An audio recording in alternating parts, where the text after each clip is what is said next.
ये जो आग लगी है पिछले कई दिनों में हमारे मुल्क के जंगलात में, उसमें बलूचिस्तान जो है वो बड़ा सरफहरिस्त रहा।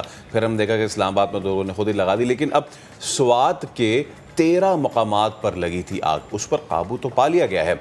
मालाकंड के पहाड़ी इलाके बाटा में शोले यहाँ पे भड़के और एबटाबाद बगनोतर में आग लगाने वाले 2 मुल्जिमान को गिरफ्तार किया गया और मुकदमा भी दर्ज कर लिया गया।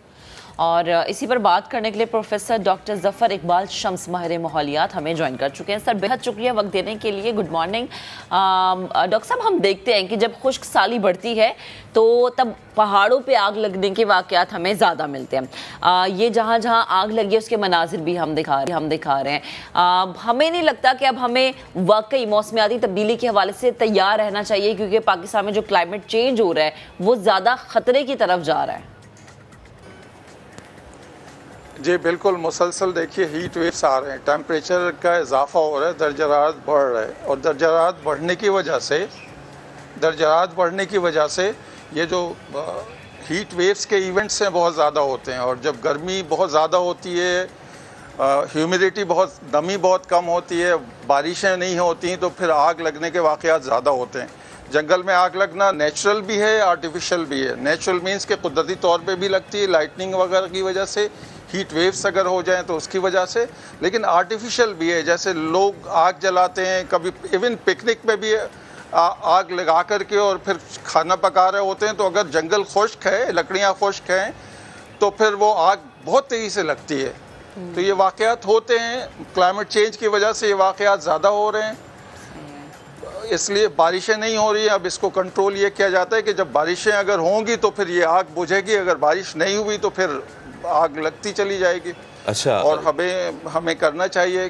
जी सर, मुझे ये बताइएगा कि क्योंकि आपने भी काफ़ी सिम्पोजियम्स, काफ़ी सेमिनार कराए हैं इस सारे मामले पे, मैं आपसे ये जानना चाह रहा हूँ कि एक तो मैन मेड हो गई, चले मैन मेड पे तो हम फिर उनको लिटरेसी दे के आइंदा ऐसा ना हो जैसे अभी बलूचिस्तान में हुआ, कि आइंदा ऐसा ना हो कि हम उनको सिखा सकते हैं।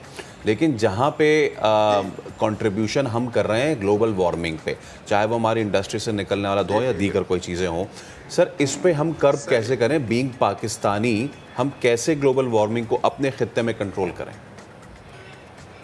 देखिए, ग्लोबल वार्मिंग के जो वजूहात हैं वो चंद गैसेस हैं जो बहुत ज़्यादा इमिट हो रही हैं, जिसमें सबसे ज़्यादा तो कार्बन डाइऑक्साइड है, मीथेन गैस है, नाइट्रोजन के एक ऑक्साइड्स हैं। जब हम बहुत ज़्यादा इंडस्ट्रियल एक्टिविटी कर रहे होते हैं और एमिशन बहुत ज़्यादा निकाल रहे होते हैं, एमिट चीज़ों को मुख्तलिफ इंडस्ट्रीज से, फैक्ट्रीज से, हमारी व्हीकल से, गाड़ियों से, हमारी जो जितनी भी बर्निंग कंबशन एक्टिविटी है उससे चीज़ें निकल रही होती हैं, तो फिर ये कंट्रीब्यूट करती हैं। इसको जो है हमें किसी alternate source, fossil fuel burning के बजाय हमें किसी अल्टरनेट सोर्स ऑफ एनर्जी की तरफ जाना चाहिए, जिससे ये गैसेस हवा में कम इमिट होंगी, कम खारिज होंगी, तो फिर ये जो हीट वेव्स के वाक़यात हैं, ये ग्लोबल वार्मिंग के वाक़यात हैं, वो कम होंगे। इसमें सबसे बड़ी वजह ये कि हमें शिफ्ट करना चाहिए, जो फॉसिल फ्यूल बर्निंग से हमें उन एनर्जी की तरफ शिफ्ट करना चाहिए जिससे ये गैसेस नहीं इमिट होती हैं। सही। तो डॉक्टर साहब, अभी मौजूदा कंडीशन को देखते हुए, जैसे कि हम पहले भी जिक्र कर रहे थे कि पाकिस्तान के मुख्तलिफ शहर जहाँ आग भड़कती है फिर 2 से 3 दिन लग जाते हैं काबू पाते पाते, कभी हमारे पास वसाइल नहीं होते हैं। और अगेन वही कि कुछ लोग अपनी खुशी के लिए जब पिकनिक पे जाते हैं तो वो आग जो लग जाती है, भड़कती है, वो पूरे जंगलों को लपेट में लेती है। तो इन फ्यूचर आप क्या प्रिडिक्ट कर सकते हैं कि माहौल मज़ीद कितना ख़तरनाक हो सकता है अगर ये सिलसिला इसी तरह से जारी रहता है? हमारी फ़ज़ा कितनी आलूदा, बल्कि मैं कहूँ कितनी जहर आलूदा हो सकती है इंसानों के लिए और स्पेशली जानवरों के लिए भी? देखें, इसके अंदर ये है कि जब एक तो चीज़ ये हो रही है कि एमिशन हो रही है, व्हीकल से, गाड़ियों से, इंडस्ट्रीज से, इन जगहों से एमिशन हो रही है, लेकिन जब आग लगती है जंगल में तो आप अंदाज़ा करें कि इसमें कितनी ज़्यादा फ्यूल बर्निंग होती है, कितनी एमिशंस होती है, वो खुद कंट्रीब्यूट कर रही होती है।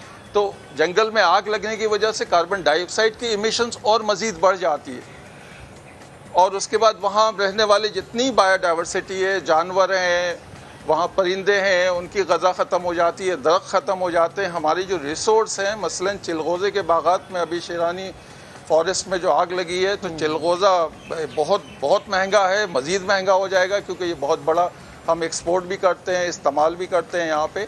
तो माशी तौर पे बायोडाइवर्सिटी के लिहाज से, मौसम की तब्दीली के लिहाज से ये और मज़ीद इजाफा होगा, कम ही नहीं होगा। अगर जंगल में आग लगती है तो अगर ऑलरेडी पहले ही हीट वेव से क्लाइमेट चेंज हो रहा है, मौसम में तब्दीली आ रही है, तो ये मज़ीद इजाफा होगा अगर जंगल के आग को हम कंट्रोल नहीं कर पाएंगे। अगर जंगल के आग को कंट्रोल करेंगे तो ये जो सोर्स है एमिशन का, कार्बन डाइऑक्साइड के एमिशन का, वो कम से कम होगा। ठीक है, बहुत शुक्रिया। प्रोफेसर डॉक्टर ज़फ़र इकबाल शम्स हमारे साथ थे और उनका यही कहना था कि हम जो कर रहे हैं अपने नेचुरल रिसोर्सेज के साथ, चाहे वो हम खुद आग लगाएं अपनी तफरी के लिए या फिर हम ग्लोबल वार्मिंग में अपना पार्ट डालें, हम दोनों तरीके से गलत कर रहे हैं।